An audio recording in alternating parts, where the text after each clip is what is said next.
Welcome to MMA on the Rocks. My name is Bill Welker. You are listening to episode 340 of the podcast, unless you're joining live on Facebook, Twitter, or YouTube. Today is Sunday, December the 3rd.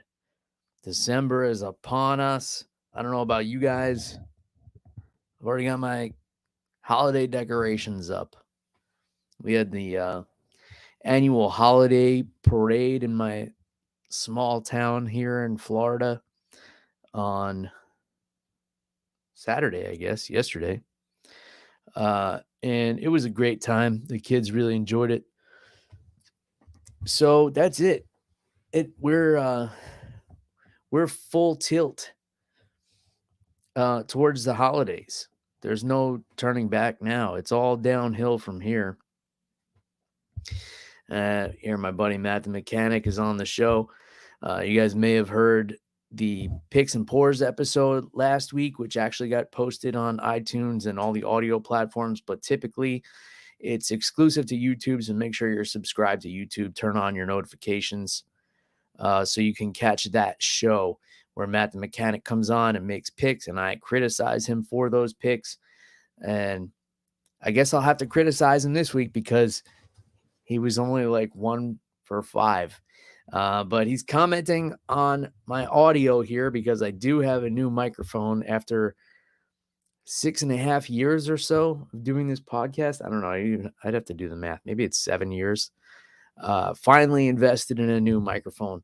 I got to sort out the stand situation, and I have to figure out the plugs because I don't have enough USB-C ports to accommodate a charger, this microphone, and my monitor here, which provides all my information. I would be lost without it. So I'm going to have to get a splitter or something to sort this out. But yeah, let me know what you guys think. New microphone. So hopefully it makes me sound a little bit better. Dare I say professional?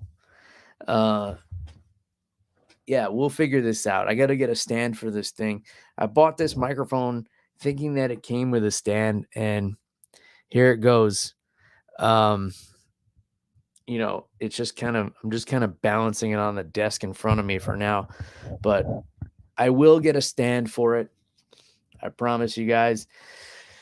Matt kind of guilted me into getting this thing. I was just going to go with another like generic microphone.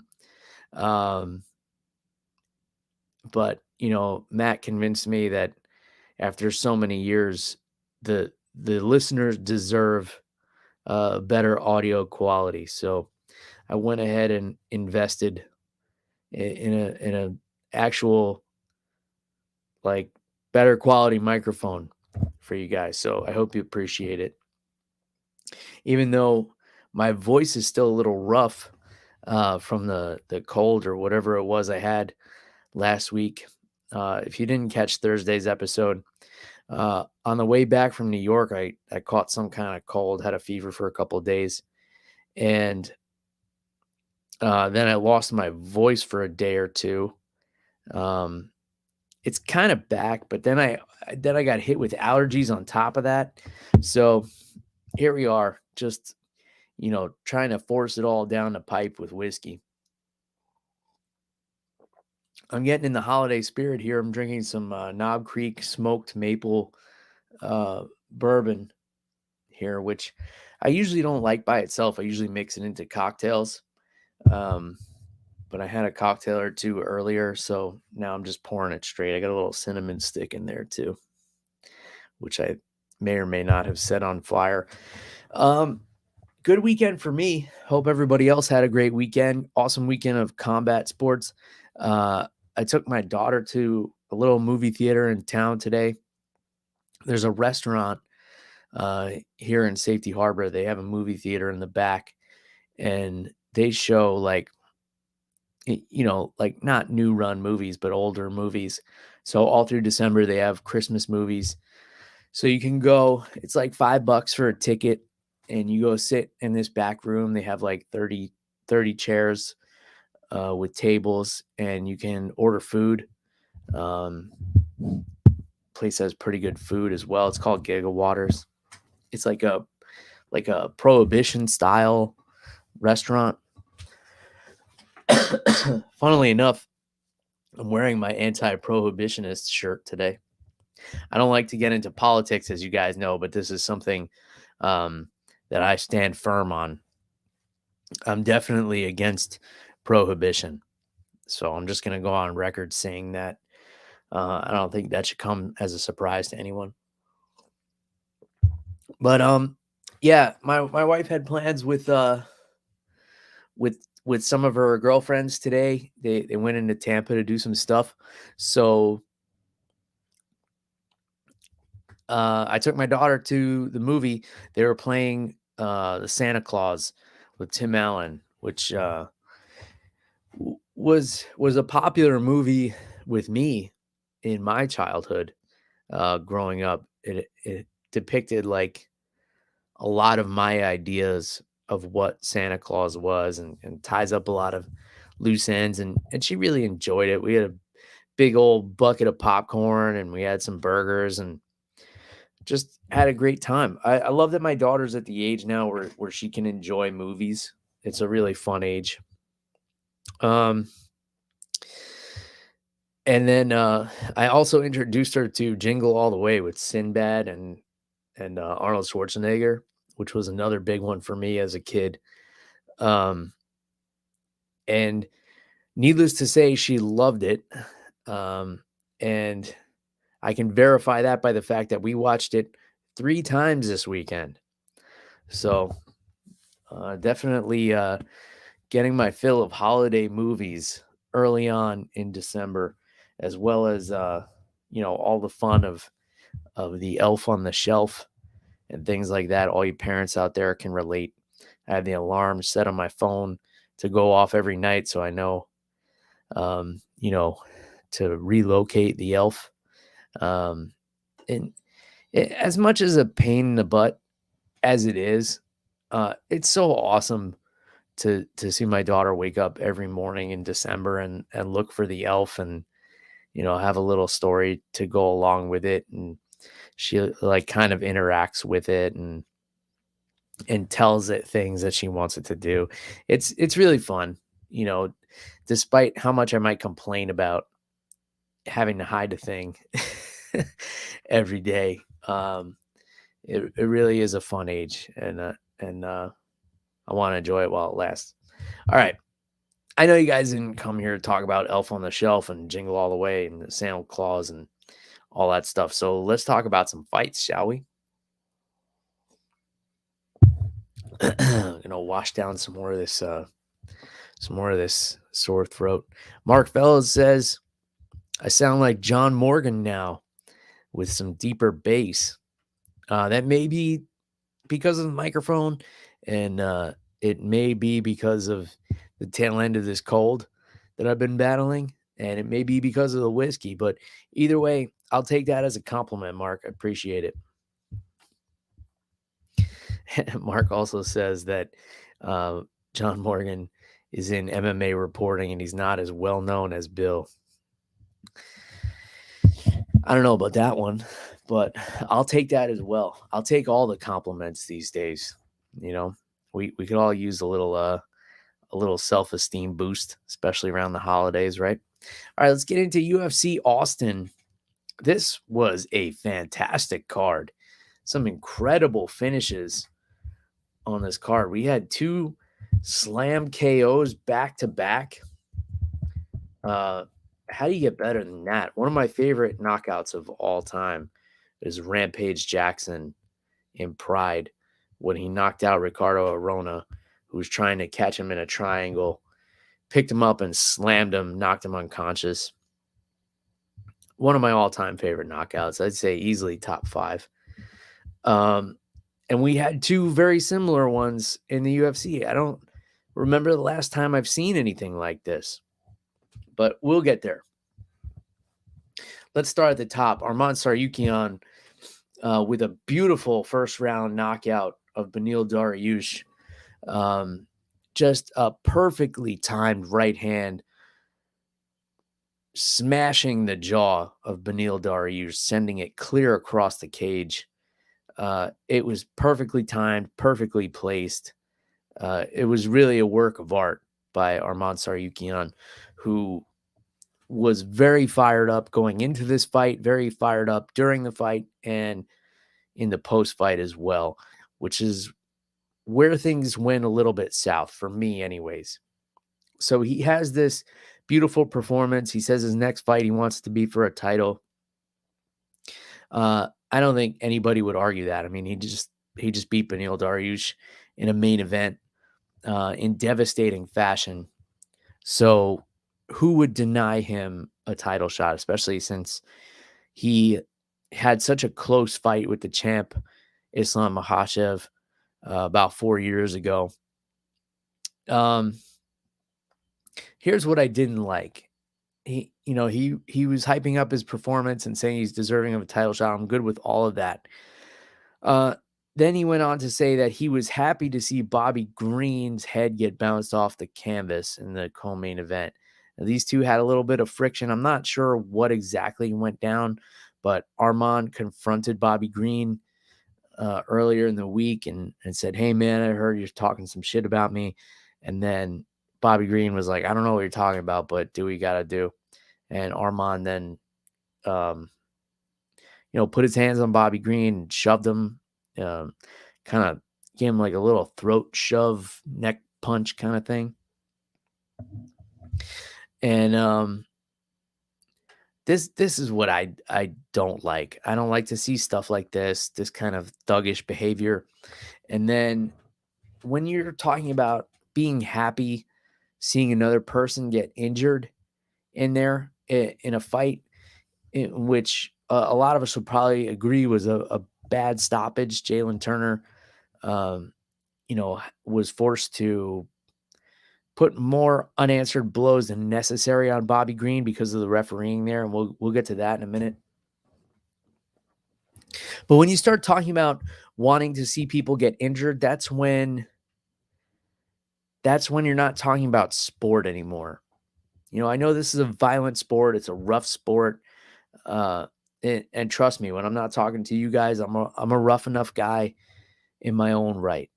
I train all this stuff and I've been doing this sport for a long time. And I may have hurt a person or two along the way, and I've never felt good about it. Which was one of the things that kept me from competing more, is I don't enjoy hurting people. I don't enjoy seeing people get hurt. For me, this is sport. This is entertainment. And once you start getting into the territory of injuries and things like that, that's when the humanity has to come into play. These are human beings in there, and we can't lose sight of that. Once you start wanting for people to get hurt and to get injured, that's when you and I are not on the same page. I never hope, I have people that I root against for sure. I have people that I root for sure. But I never want to see them hurt anybody. I never want to see anybody get hurt. So when I hear a fighter saying these kinds of things, it's a big turnoff for me. So I wouldn't mind seeing Tsarukyan stay on the bench a little bit longer. I don't know if it's just an immaturity thing. He still is only like 27 years old, but you got to cut that shit out, man. You want to fight for a title, you want to be a champion, you got to start acting like a champion. Don't go around talking about how you're happy that other people get hurt. You and Bobby Green are in the same weight class. Why don't you just, sign a contract and get in there and settle it with him if you have that much of a problem with the guy. Other than that, it's just words. None of that should be hurting your feelings so bad. Whatever he said. I don't even know what he said, but it couldn't be so bad as to make you want to see the guy suffer brain damage or CTE or something like that. So let's cut that shit out, Arman. And, let's start adopting some more champion-like behavior. To to go along with these championship caliber performances that you're putting on. This was definitely some of the best he's looked in a long time. And unfortunately for Beneil Dariush, this is pretty much the nail in the coffin on his championship hopes and dreams, because he's up there. What is he, 37, 38 years old? I can look that up real quick, but this is back-to-back knockout losses all right, he's 34, but sorry, Beneil. I didn't mean to put you up there in my age bracket, buddy. But yeah, it's gonna be tough. I mean, he should definitely take a lot of time off from training and from sparring. And he definitely shouldn't fight for at least 6 months, which is going to be a huge setback. And then what do you do with Beneil Dariush? I mean, if you look at the top 5, all right, he got knocked out by Oliveira, and he just got knocked out by Tsarukyan, who's going to move up in the rankings here. But he's got a dominant win over Mateusz Gamrot. You're going to have to put him in there with like a Dan Hooker when he comes back. And if you're looking at the bottom of this, man, there's just no easy fights in this whole top 15. And looking at this now, I'm not really understanding these rankings, because Drew Dober is number 15. I don't know why he's there when Matt the Steamroller Frivola knocked him out fairly recently. Bobby Green is 13th. He's probably going to be knocked out of the top 15. Yeah, it's not looking good for Beneil Dariush as far as reaching that championship that I know he's been working so hard towards. Back-to-back knockout losses is something that's really hard to recover from. So he's going to have the stars align. He's going to have to take a lot of time off and let his brain heal up, and then get back to the drawing board and take a fight that will hopefully, leapfrog him back up to the position he was at.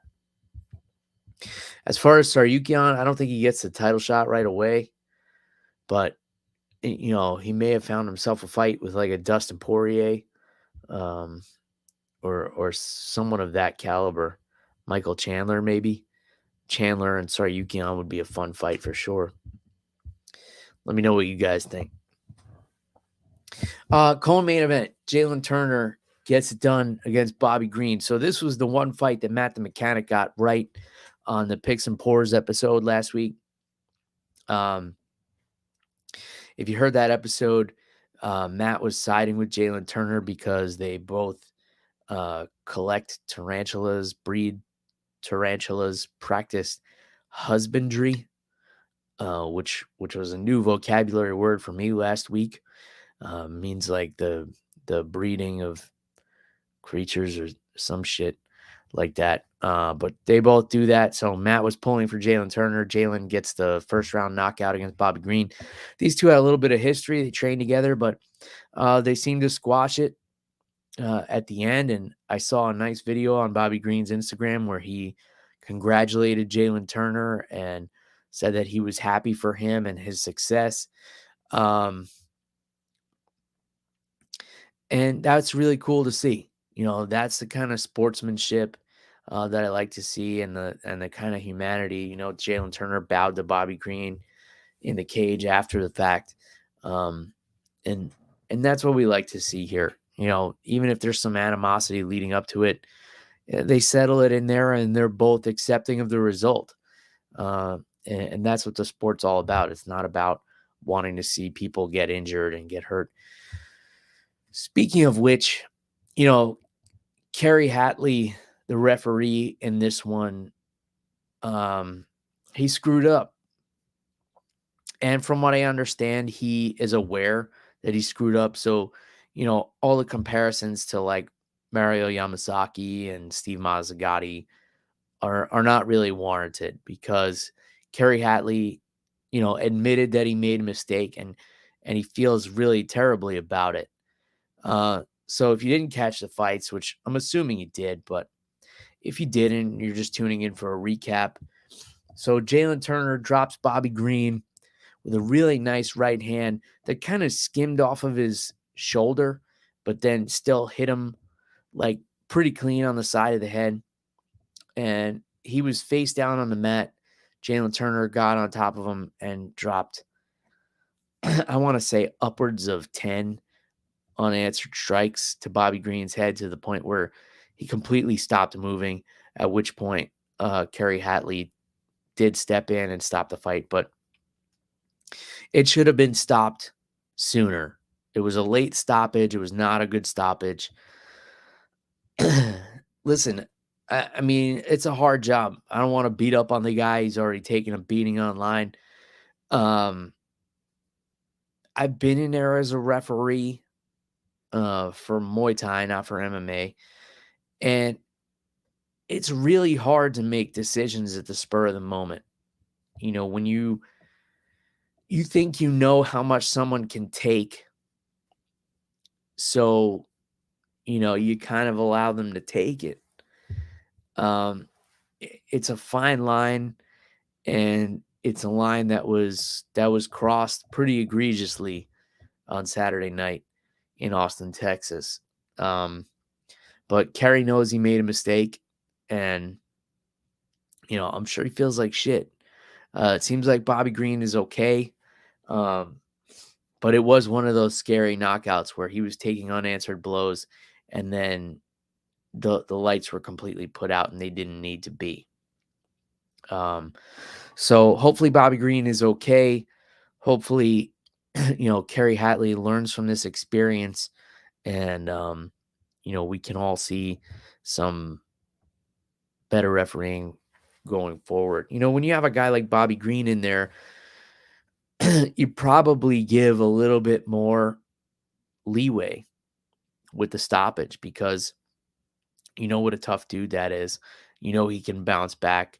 You know if you stop it too soon, he's going to be right up and in your face. And I'm sure those things are going through your mind as a referee.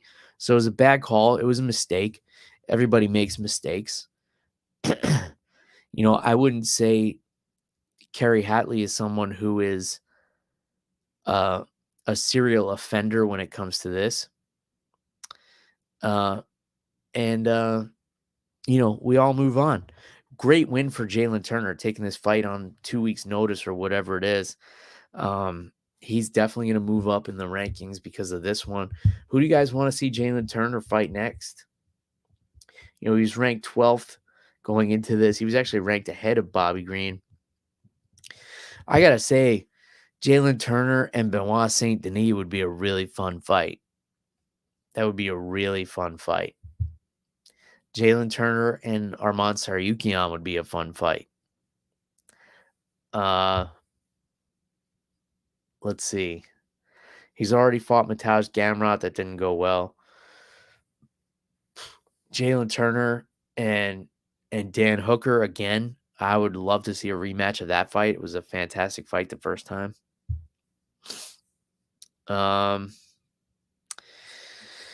Yeah, let's see. Take a look at some comments here. Mark Fellow says, "Congrats on your correct picks, Matt. Sorry, pick singular."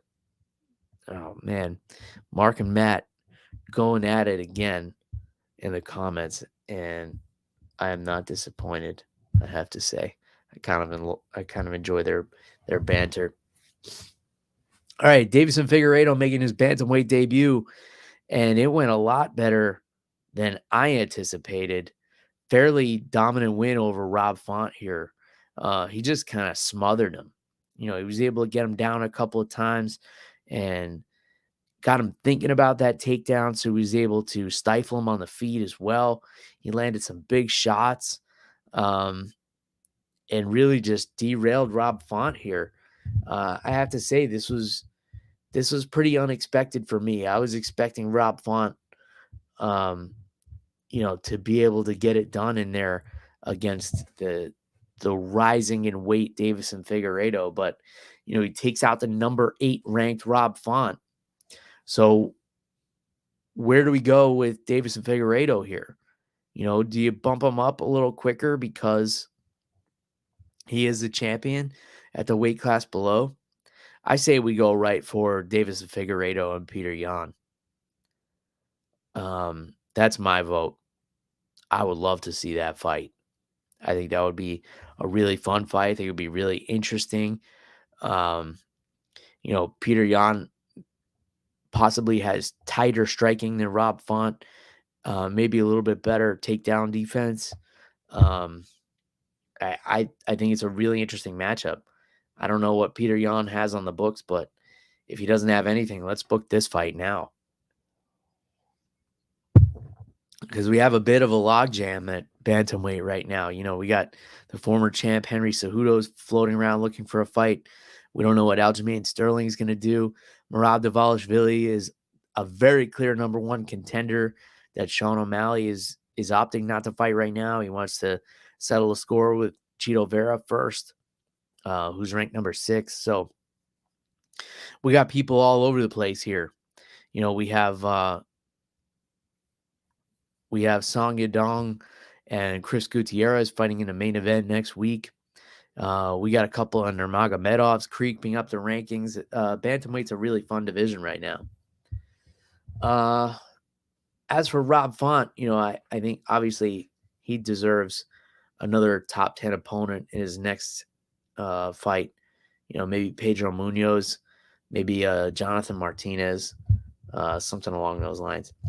Sean Brady gets it done, submits Kelvin Gastelum in the 3rd round. Up to that point, it was the Sean Brady wrestling clinic. He was able to take down Kelvin Gastelum at will, which didn't totally surprise me, but it surprised me that he was able to do it like from the jump.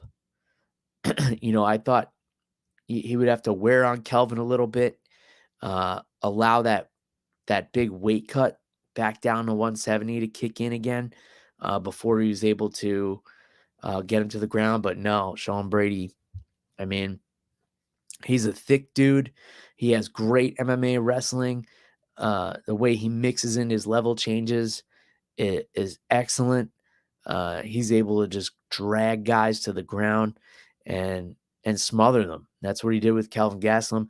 Not the most exciting performance, not the most exciting finish, especially on this card. I'm pretty positive he didn't get a performance of the night bonus, but gets a Kimura win. The Kimura is something that we don't see a whole lot in MMA. It's usually something that's used to set up a transition or a sweep. It's not something that we see finished a lot. It is a strong man move. So even if you have it completely locked in, there is a strength element involved to the Kimura shoulder lock. It's not strictly like oh, my jiu-jitsu technique is better than yours and I'll submit you with a Kimura. It's not that type of move. It does still require an element of strength, being stronger than the person that you're trying to submit with it. So that was definitely on display for Sean Brady. And take another quick peek at the rankings here. Yeah, Sean Brady's a lot to deal with. And he called out Ian Gary, which is interesting. He said if Ian Gary gets past Vicente Luque, he wants that fight. It's an interesting call out because Ian Gary is currently not ranked, and Luque is ranked number 8. Let's see. Oh, Mark is telling me all 8 finishers got a fight of performance of the night bonuses. That's interesting. That's really cool. All right, so the boss man was impressed with the UFC Austin card. I was too. If I can't write those checks, I can't just give out, $500,000 in a night. But if I were able to, I would love to give one to everybody. You get a bonus check and you get a bonus check, just like Oprah. Just start, signing checks left and right. Sure. But if I were gonna pick like 3 or 4 or whatever it is that they normally do, sorry, Sean Brady wouldn't have been included, but I am glad for him that he got that extra money. So it's interesting that he calls out Ian Gary because Ian Gary is fighting Vicente Luque in a couple of weeks, and he will get himself into the top 15. He's a hot name right now because of all the drama with his wife and Sean Strickland and all that other bullshit that we don't need to get into. So it is kind of a buzzworthy name. So if Vicente Luque is not able to derail the hype train, then Sean Brady wants to be able to do it. And, it was an unexpected call out. You would think he would call out somebody in the top 5. You've got Rachmanov, Gilbert Burns, Colby Covington, Bilal Muhammad, and Kamaru Usman all ranked there, assuming Usman stays at welterweight since his last fight was at middleweight. That short notice fight against Khamzat Chimaev. Yeah, so interesting. And I mean, if Luque beats Gary, then is Sean Brady going to want to fight Vicente Luque? Because Luque is still... Oh, wait. I'm sorry, guys. Ian Gary is ranked. He's actually ranked number 10, right behind Sean Brady. Okay, so Sean Brady is ranked right in between Ian Gary and Vicente Luque. I don't know why I thought Ian Gary wasn't ranked.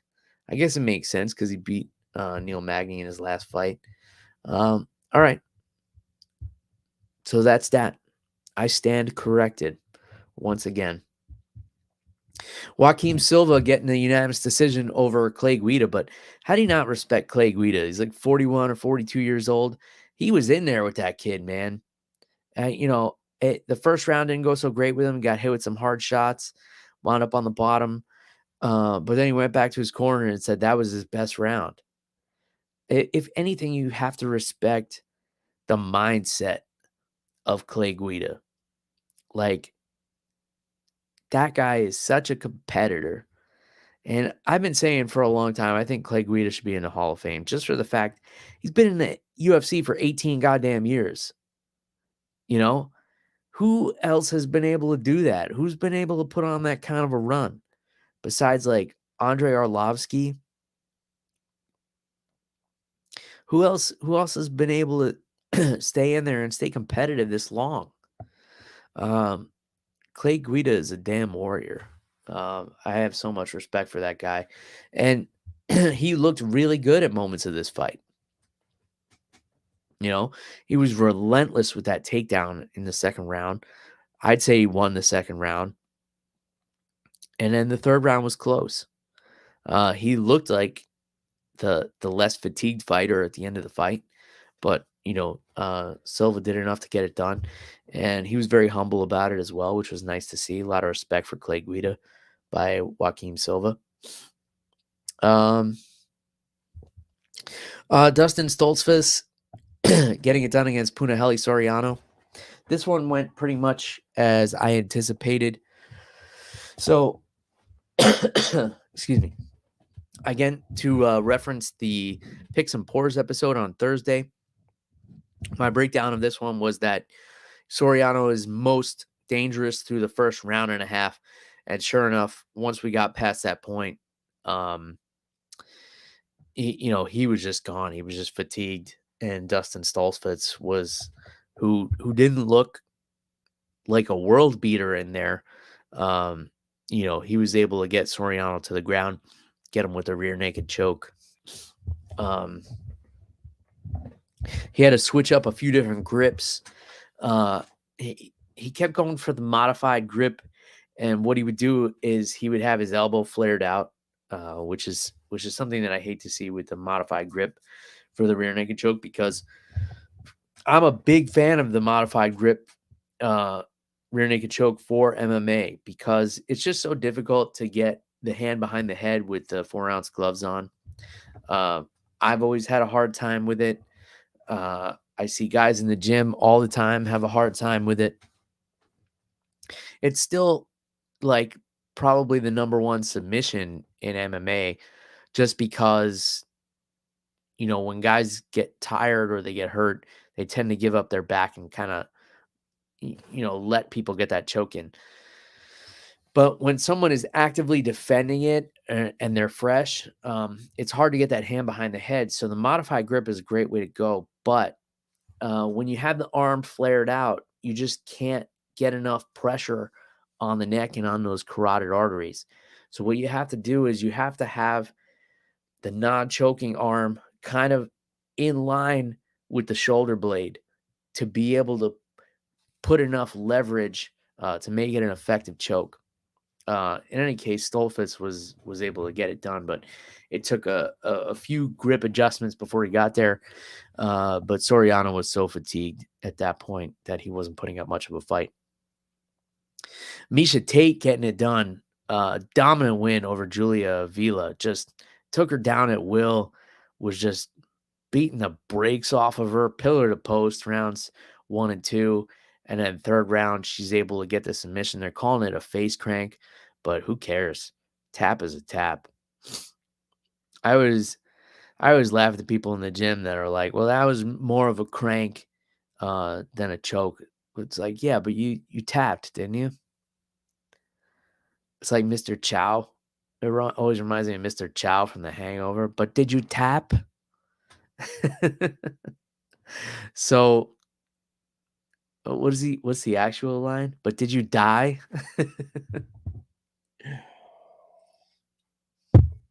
Yeah, so face crank for Miesha Tate, proving she's still got it. Weird seeing Miesha Tate on the prelims. We were talking about this last week as well. And let me just pull up the bantamweight rankings here. Okay, Miesha Tate was ranked number 12, and Julia Avila was ranked number 13. So with that fight, Miesha Tate joins an elite crew of fighters, former champions who fought on the prelims after being champion. And the group only includes Andrei Arlovsky, Nico Montana, and Carla Esparza. As far as my listeners' research goes, shout out to Fletch for doing that research for me. I definitely appreciate that. So yeah, that's it. Just 4 fighters in the history of the UFC have been champions and then fought on the prelims. I imagine her next fight will not be on the prelims. I wonder who it's going to be against. Yana Santos makes a lot of sense. A rematch with Holly Holm makes a ton of sense. That could easily be a main event of a fight night. Shit, man. Honestly, that could probably make the opening of the main card of UFC 300. Miesha Tate and Holly Holm rematch. That was a great fight the first time. That was one of the all-time greatest comebacks. Miesha Tate was not doing well, and then choked out Holly Holm, had her season up in the octagon. That was a great moment. It's a great fight moment when you remember where you were when you saw it. I was actually in a theater in New Jersey at a watch party hosted by Jim Norton, the comedian who does the UFC Unfiltered podcast now with Matt Serra. At the time, I don't know if he was doing that podcast yet. I think he was just like an MMA fan. So it was a Jim Norton stand-up show. And then they showed the pay-per-view on a screen, and I think Jim Norton was giving commentary in between. That was in Montclair, New Jersey, however many years ago that was. All right, let's talk about these slam knockouts, shall we? Cody Brundage slamming Zachary Reese, and then following up with some punches. And then Drakkar Klose slamming Joe Selecki, who was going for an armbar. He picked him up and and slammed him kind of to the side, slammed him on the side of his head. It was so brutal, especially when you watch the slow-mo replay of it. Listen, if you're going for an armbar and you get picked up, you got to let that shit go. And you have to, try and break fall. You can't just let yourself get slammed right on your head. That's so dangerous. That's so much more impact than just getting punched or kicked or kneed in the head. And I'll never forget one of my first jiu-jitsu instructors, shout out to Alan Teo, Henzo Gracie Fort Lee instructor. He's Henzo Gracie black belt. I want to say 3rd degree, but I don't want to misspeak. I want to say 3rd degree black belt. He was like the same black belt class as Matt Serra. But Alan had been training with Henzo for a long time. So he was kind of training jiu-jitsu when MMA was just starting to come about. So they brought Alan in to train with this middleweight MMA fighter. I don't remember who it was, but he said they were training basically on like a mock octagon space. So just plywood with canvas over the top of it. And he put a triangle on this MMA fighter. And Alan is a long, lanky guy. He triangles tons of people. But he puts this guy in a triangle. The guy picks him up, slams him on his head, knocks him unconscious. And this was in training. And he said it made him rethink putting triangles on people. And whether or not he would go for that submission like in the street. Because yes, sometimes if you hold on to it just right, slamming can make the triangle tighter, but it can also knock you unconscious. And that's what we saw with the armbar here with Drakkar Klose and Joe Selecki. So Drakkar Klose, picks Joe Selecki up. He was in a tight armbar, and just slams Joe Selecki on the side of his head. It was kind of scary to watch. Unbelievable that we saw 2 of these slam knockouts back to back in the UFC, because this is something that we haven't seen for a long time. But I warn people all the time, man. It's great if you train jiu-jitsu. Fantastic. It's awesome for self-defense. But don't make the mistake of thinking that you will be safe in a street fight because you know jiu-jitsu. Even if you get to the point where you break someone's arm, that may not stop them from attacking you, right? So definitely, first of all, avoid street fights at all costs, right? Try and talk your way out of every situation. Don't get involved in a physical altercation in the street. I don't care how much jiu-jitsu you have. I don't care if you're a blue belt or purple belt, or even if you're a black belt. When it comes to a street fight, there's just so many unknowns. People have weapons. People could punch you in the face. People could slam your head on the concrete, and that's it. Your life has changed forever. So just, definitely train jiu-jitsu for self-defense. Like, everybody should know how to defend themselves, in my opinion. But don't mistake that for, don't let it give you a false sense of safety. Don't be comfortable like fighting someone off of your back if you don't have to. Use your jiu-jitsu to create some space and get the fuck away from somebody that's attacking you. Call police or do something else. Because if somebody like Drakkar Klose is out there and you try and break his arm, he's going to take it personally. He's going to slam your face on the fucking sidewalk. So yeah, just be careful out there, folks. Rodolfo Bellato, TKO over Ior Potieria.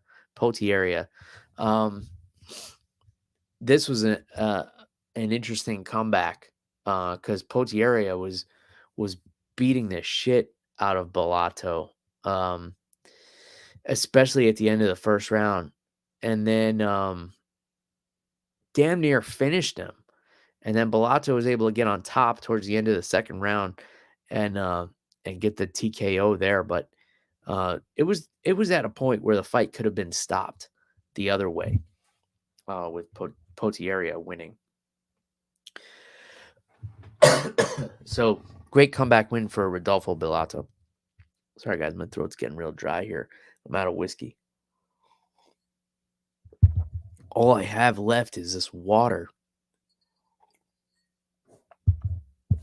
It'll have to do. All right, Jared Gooden submits Wellington Turman. Kind of a surprise there, but gets him down in the second round, rear naked choke. That was a fun fight, too. Pretty back and forth. And then Veronica Hardy, split decision win over Jamie Lynn Horth.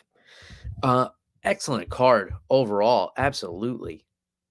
UFC Austin or UFC on ESPN 52, depending on how you're keeping track. Yeah, fantastic card. So if you missed this, so many great fights, so many unique finishes. The controversial stoppage with Jalen Turner and Bobby Green, don't let that take away from the performance of Jalen Turner, especially on short notice. All right. Next week, back at the UFC Apex for Yarong Song against Chris Gutierrez. Before we get into that, let's talk a little bare knuckle. So we had BKFC 56 at the Maverick Center in Salt Lake City, Utah. I have to say, there were some good fights on this card. It went a little late for me, so obviously it was on the West Coast, so it didn't end till after 1 a.m. here. So by the time Mike Perry and Eddie Alvarez made the walk, I was kind of over it already. And the fights before that were okay. The Jeremy Stevens and Jimmy Rivera fight was good. Jimmy Rivera was doing a great job working the body of Jeremy Stevens. He was landing a lot of great body shots, but then Jeremy Stevens was able to land a shot that basically shut the eye of Jimmy Rivera, and the doctor had to go ahead and stop that one because Jimmy couldn't see out of his eye. But it was a fun fight while it lasted. The Adams and Terrell fight, which I guess was for the heavyweight championship, was really fun. So Mick Terrell is now the heavyweight champion of BKFC. That was a back and forth fight, and Adams had a lot of great moments in that fight as well. Kai Stewart is now the featherweight champion of the BKFC, or he retains the featherweight championship. No, he became the featherweight champion. In any case, Kai Stewart, who is an active amateur wrestler, I believe, BKFC champion now. He gets it done over Howard Davis with a decision win. And then Christine Ferreira defeats Beck Rawlings in a unanimous decision. Ferreira pretty much dominated this fight, and Rawlings was not able to make any adjustments. She looked kind of flat in there. Yeah, I don't know what was going on with her, but she didn't seem quite herself. In any case, Ferreira remains the champion, and that was that. So we get to the main event, and there was a lot of build up to this one, and they had a pretty big crowd for a bare knuckle event. I think they said there was 8,000 people in attendance in Salt Lake City. A lot of build up, some good trash talk for this one. The fight was okay. Eddie Alvarez was clearly the faster fighter in there. He was able to land some good, clean shots on Mike Perry, but the size difference was so apparent. Mike Perry was able to bully Eddie in the first round, And then in the second round, I thought Eddie was winning, but same sort of thing with the Jimmy Rivera fight. Eddie got caught with a shot that resulted in his eye swelling shut, and the corner did the right thing and threw in the proverbial towel, forfeiting the fight. So Mike Perry defeated Eddie Alvarez via corner stoppage. And like, okay, we saw it. That, now they're talking about a rematch. I guess they did good numbers or whatever. I don't need to see this again. I would love to see Eddie Alvarez come back to bare knuckle, but not at 175 pounds and not against Mike Perry. They're talking about running it back in Philadelphia, which obviously is where Eddie Alvarez is from. The CEO of BKFC, Dave Feldman, is from around that area as well. I don't need to see that rematch. I saw the fight. I saw a guy cause another guy's eye to swell shut. And one guy was just a lot bigger than the other guy. And not that I don't think Eddie could be competitive in a rematch. I do think he can.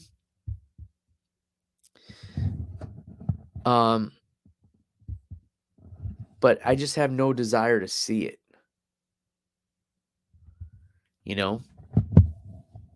I don't know. What do you guys think? I'm biased as well. I'll tell you guys honestly. I wanted to see, after Perry won, I wanted to see Dave Mundell get in the ring and challenge Mike Perry, and we could finally see these two square off. Dave tried to call him out at the weigh-ins and got a little bit of media coverage from that, a little bit of a spark. He was sitting front row. They didn't let him jump in there. Mike Perry calls out Conor McGregor, which is just stupid. And then he kept talking about it at the post-fight press conference. He's like, "Oh yeah, would it be cool if I could fight Conor McGregor? Like, we faced off that one time, remember?" Yeah, that's not gonna happen. Like, Conor McGregor's under contract with the UFC, and they can't even get him to fight. The guy's like damn near a billionaire. You're gonna get him to come and fight you with no gloves on? Like, let's get something realistic. And then, there's this whole fake belt shit, which I hate. The King of Violence belt, and then they won't have Mike Perry fight for the actual belt in his weight class. And I get it, because right now Mike Perry is their cash cow. He's their biggest draw. They want to keep giving him smaller guys that he can beat up. And that's fine. But, it would be nice to see some of the actual bare knuckle fighters get some recognition and get some opportunities here to make some money. And that's all I have to say about that. All right. So, well, I closed my tab with the card for next week, so we'll just worry about that on Thursday. It may be Thursday when I come to you guys with the Picks and Pours episode with Matt the Mechanic, and we'll talk about Song Yadong and Chris Gutierrez in a little bit more detail. So make sure you guys subscribe on YouTube so you can catch those episodes. Turn on your notifications. We're gonna be doing those live as well, so you can jump in, join in on the fun of criticizing Matt the Mechanic's picks with me. If you want to get some MMA on the Rocks merchandise, Christmas is right around the corner, guys. Buy yourself something nice. Get yourself an over-the-top, Under the Influence t-shirt, tank top, or hoodie. You can use the promo code MMA Rocks 10. Save yourself 10% on your entire order. Whether you're ordering my merchandise or not, there's a lot of local fighters and professional fighters as well who are represented by Team Reaper And when you buy their merchandise, money goes right in their pocket. So if you're always advocating for fighter pay, go ahead and buy some merchandise and put some money in their pockets so they can get their diets in order and pay their coaches and do all that stuff, take care of all those expenses that come with following their dreams. And I think that's about it. We'll cover news and stuff like that on Thursday as well. Hopefully my voice will be all the way back. Hopefully I'll have a stand for this microphone so I don't have to lean over the table to talk to you guys. But that's all I got for this week or for tonight. So until next time, cheers everybody. Bye.